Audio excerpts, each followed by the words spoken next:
when guys get drafted, it's, especially back then, I don't know what the salaries are now. Again, walking out of school into 69 grand, I think we had cost of living and chucked on that, which was 10 or 12%. And then I had a couple of other things that came through, given that I was the number one pick. It's good money. It's crazy money for a guy who'd come straight out of school. But, it's not life-changing for a lot of people. And there's people, again, don't want to hear this. It's expensive to be an AFL footballer, especially when you're young compared to, your mates who are at uni eating ramen at home and, just pottering along and drinking, beers only at happy hour. There's a lot of cost that goes into eating the right things and travel and, organising your finances and all that sort of stuff. So it was a massive jump forward. And, to the point about whether they actually said they were going to trade me or not, it was just this period of time where, I'd gone away at the end of that first season and I was cooked. It had been a big year, much like the college system in the States. That first season, say if you get drafted into the NFL, it's kind of a 2-year straight run, because you don't get any time off, because that off season that you typically get at the end of the year is spent doing the draft, preparing for the combine, all of that sort of, and, for us in Australia, it's doing your exams as well. So I'd essentially been running nonstop from January to the end of, definitely not into September that year, at the end of August with the Giants. And so I'd gone away. So I said I wanted to go overseas. I went over to the place called the Mentawais for a surf retreat.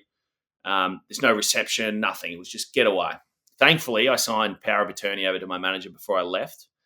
And whilst I'm over there, that news of Griff asking for a trade to us, right, specifically to the Giants, which is a big part of this whole thing, broke. And, I got this sense that obviously something was happening. My manager texted me, dad texted me, because we could do iMessage over the Wi-Fi. And the advice I got given all through all the turmoil, because there was no guarantee this was going to go through, the likelihood that they just said, no, go away, bad luck. It was going to make my life so much more difficult dealing with the Giants players the following year and the club as a whole and the football public, right, especially if the number got out.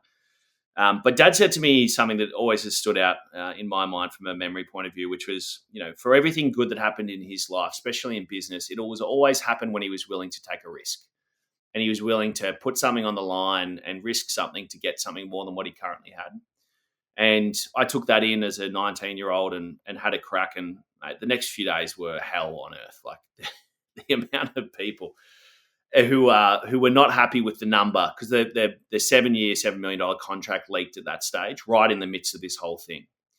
And the criticism came thick and fast. Much of it was obviously online. It wasn't really getting to me at that moment, but, in hindsight, it was quite significant. And to the point of the 19-year-old, the thing that happened with me that really changed the landscape, if you will, is not the money or the time.